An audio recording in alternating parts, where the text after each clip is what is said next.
Kami ibadah sudah ada tempat walaupun apa adanya. So semakin hari semakin ada juga calon jemaah, calon mualaf yang mau masuk. Oh, bilangnya apa kok sama saya? Pak Mijan, masih buka nggak pendaftaran? Demi Allah, Pak Mijan masih buka nggak pendaftaran? Saya bilang, pendaftaran apa Pak? Ya, pendaftaran Islam Pak. Oh, jadi, Masya Allah. Makanya sejarah ini nggak bisa saya sehingga saya bilang, waduh Pak, kalau pendaftarannya sama Allah Pak, tapi kalau saya kasih kertas ada kertasnya gitu loh.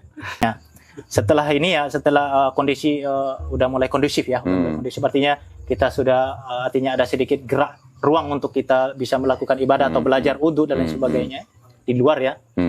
Setelah saya melihat bahwa generasi dakwah ke depan itu adalah anak-anak. Nah, di sana saya berpikir bahwa ini memang harus kita selamatkan ya, karena saya waktu itu masih punya rezeki ya waktu itu. Saya beli pondok, saya beli rumah juga.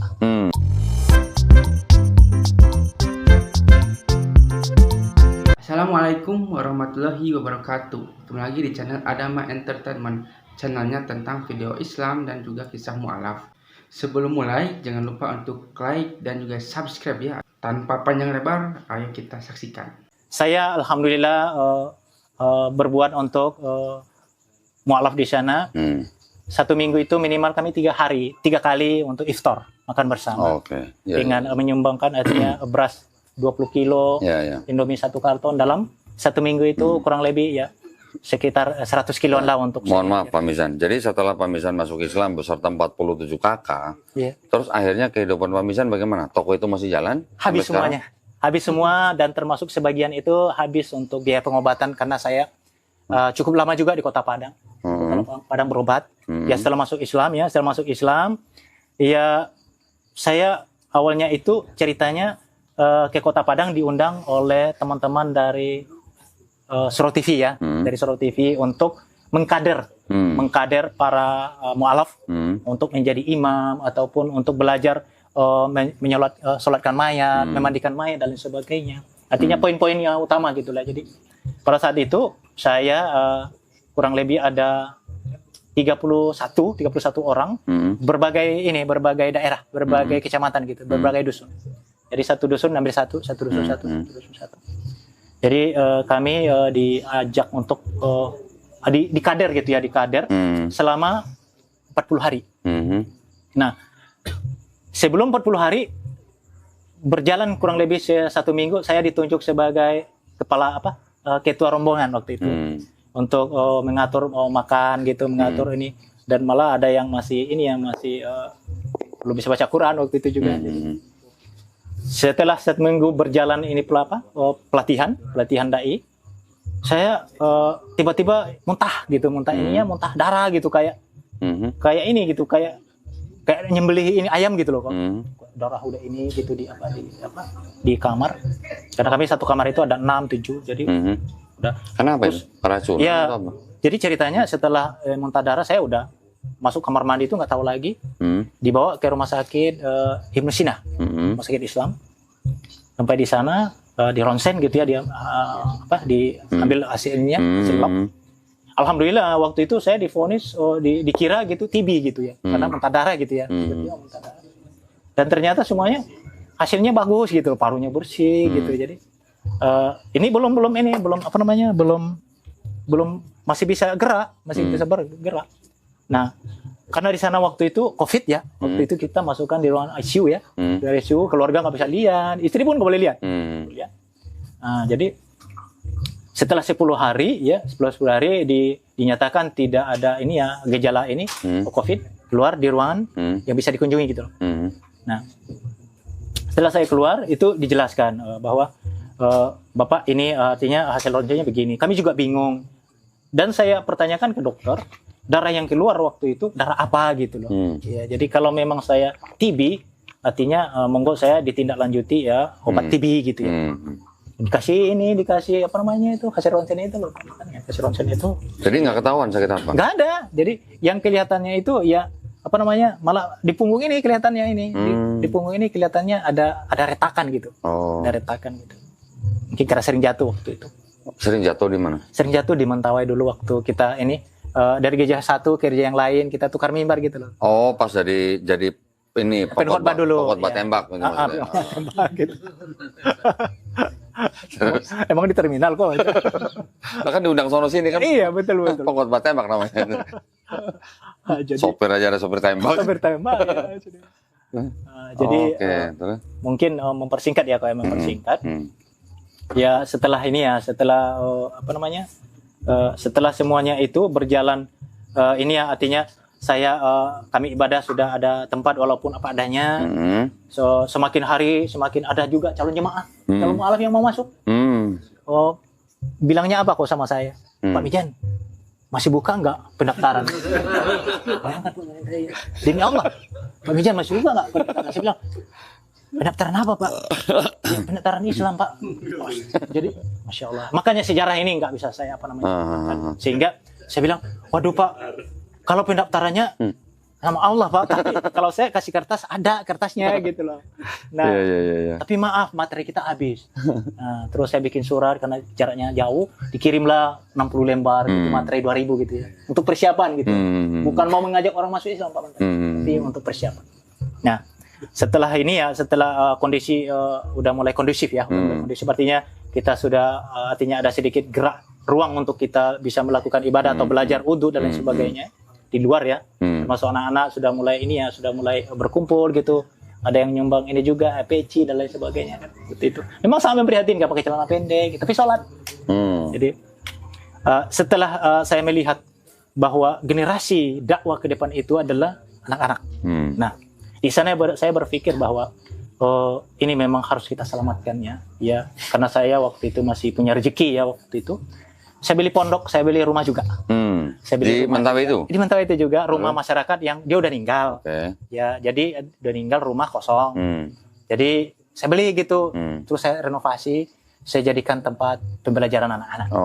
Pembelajaran anak TK ataupun PAUD. Dan alhamdulillah anak-anak walaupun apa adanya, kadang di lantai, cuman tukar to aja. Tikar to, nggak ada ayunan, nggak ada bola, sama sekali nggak ada guru TK, artinya tidak ada pembimbing. Terus Pak Mizan di Mentawai itu bikin yayasan nggak? Sama sekali nggak punya yayasan. Belum? Nggak punya yayasan. Jadi saya justru malah berharap saya sembuh, saya mau cetak buku kok. Cetak buku untuk supaya sejarah itu tidak hilang dari keturunan kami, khususnya di Kepulauan Mentawai. Mungkin sangat berbeda dengan Pak Mantan. Jadi dari kapan Pak Mizan berangkat ke Jawa untuk berobat?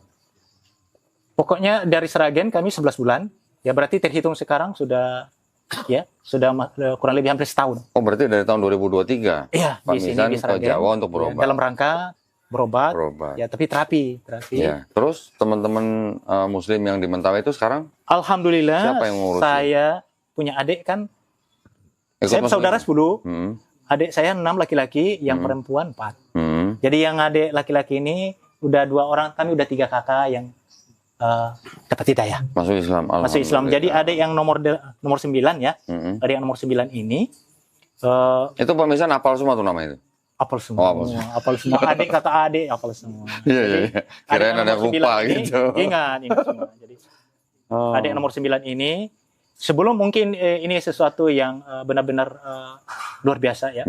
Sebelum saya sakit, saya sudah minta dari DDI, dari Dewan Dakwah Indonesia, dari Islamic Center di Kepulauan Mentawai juga, tapi jauh dari kami, untuk mengirim gitu adik saya ini sebagai generasi untuk dakwah, untuk di kader, di planning. Selama 3 tahun di mana nih? Gunung Kidul. Gunung Kidul 3 tahun. Anak 2, istri 1. Jadi beda saya. Istri 1, istri 4. Istri 1, 4 istri anak. 4 anaknya maksudnya. Istri 1, 4 anaknya. Iya benar. Jadi alhamdulillah ada itulah yang mengisi ngisi dakwah kekosongan saya dalam keadaan seperti ini. Dan semua yang sudah habis, yang sudah hilang, ya termasuk maaf kata bukan saya ria, ya punya usaha dulu, punya toko dulu ya. Ya jadi itu semuanya kami tidak pernah sesali dan itu semuanya dititip.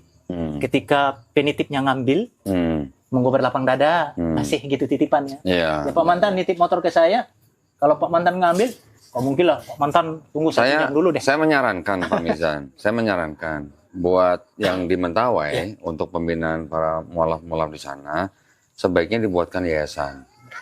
Ya, sesungguhnya memang kok. Sebaiknya Sesungguhnya dibuatkan memang yayasan, paling tidak yayasan ini bisa menjadi apa? Bisa menjadi penampung kalau ada umat muslim lain yang ingin membantu. Yang membantu. Gitu. Jangan membantu tapi lewat perorangan. Perorangan gitu. Baiknya lewat yayasan. Yayasan. Yayasan ini yang membantu para mualaf di sana.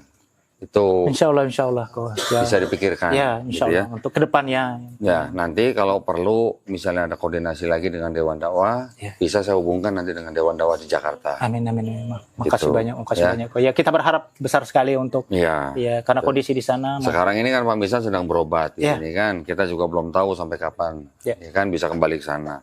Nah, maksud saya saudara-saudara Pak Misan yang ada di sana bisa tetap berjalan beribadah dengan baik. Nah, itu sebisa mungkin ada yayasan yang bisa menampung apa ya namanya ya, Ya. bantuan Bantuan dari atau teman-teman kondisi muslim. ya, Iya, kondisi gitu ya.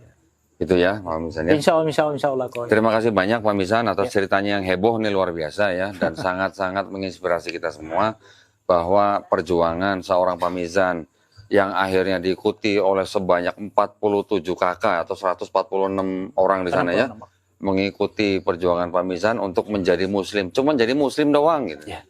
Sampai diancam-ancam gitu ya, Iya, Masya Allah, itu adalah sesuatu yang tidak ringan gitu ya. Ya, tapi mungkin minta tolong ya kok. Saya ada permohonan ya untuk karena keberadaan kami sebagai mualaf sekarang ini, Islam sekarang itu lewat Dr. Muhammad Yahya Waloni. Harapan besar saya bisa bersilaturahmi dengan beliau. Oke. Mungkin lewat beliau saya mungkin lebih banyak memetik ilmu Islam itu sendiri. Nanti gini aja, nanti di judul saya tag Ustadz Yahya Waloni, Waloni. biar nonton video ini gitu. Iya. Ini korban Ustadz Yahya Waloni nih. Korban ya kok ya. Korban tanda kutip ya, tanda kutip ya. Korban Ustadz Yahya Waloni jadi muslim. Jadi muslim. Alhamdulillah.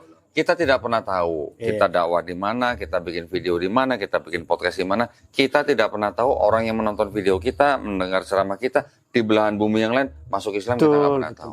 Itu semuanya milik Allah SWT. Milik Allah. Nah, sepertilah kisahnya, bagaimana kan kisahnya ini sangat menginspirasi kita bahwa kita itu sebagai umat muslim, dengan adanya video ini kita itu menjadi terinspirasi bahwa kita itu bisa lebih baik lagi untuk menjadi seorang pribadi muslim yang lebih baik lagi. Dan dengan video ini juga mungkin kalian juga yang mungkin non muslim ya, yang menyaksikan ini, kalian juga mungkin ada gambaran seperti apa bahwa agama Kristen itu tidak selalu misalnya benar ya, karena banyak juga kontradiksi di sini, bahwa agama Kristen, agama non Islam misalnya gitu ya, jika orang-orang mereka itu mualaf itu karena apa, kebanyakan itu mereka itu tahu bahwa Islam itu adalah agama yang benar, agama yang lebih masuk akal daripada agama-agama lainnya. Dari mana kita itu bisa tahu hal itu ya, karena kita mempelajari Al-Quran dan mempelajari agama Islam gitu. Kita itu harus terbuka, harus berpikir terbuka, harus maksudnya kita itu harus mencerminkan bahwa kita itu sebenarnya itu Indonesia itu emang toleransi ya, tapi ketika kita dihadapkan dengan sesuatu agama gitu ya, kita harus mengkaji, misalnya agama Kristen seperti ini, agama Hindu seperti ini, agama Islam juga seperti ini, dan beda-beda ya, karena di Indonesia itu banyak sekali agama ya, tapi kebanyakan di channel ini adalah tentang agama dari non muslim ke muslim, dikarenakan agama Islam adalah agama yang paling sempurna di dunia ini. Sampai akhir zaman pun Al-Quran itu berkata bahwa Allah itu akan menjaga Al-Quran sampai hari akhir. Nah, semoga yang menonton video ini bisa terinspirasi ya, dan semakin kuat lagi imannya, terutama agama Islam ya. Dan jika yang nonton adalah non muslim juga, kalian cobalah untuk berpikiran terbuka dan seperti apakah Islam dan sebagainya. Jangan sampai kita itu banyak kan ada seperti Islamofobia dan sebagainya, tidak suka kerudung, tidak suka pengajian, tidak suka apapun yang padahal kan kita menjalankan agamanya masing-masing. Bagi kalian yang belum subscribe juga ya, silakan itu subscribe dan juga like dan juga komentar ya, agar kita itu bisa bersilaturahmi, agar kita itu, karena di kolom komentar ini ya, di channel ini kebanyakan itu agama muslim dan non muslim itu suka ada ya, dan suka ada yang membalas dan sebagainya. Dan jika kalian suka, jangan lupa untuk like, comment, dan subscribe ya. dan nantikan video saya selanjutnya. Wassalamualaikum warahmatullahi wabarakatuh.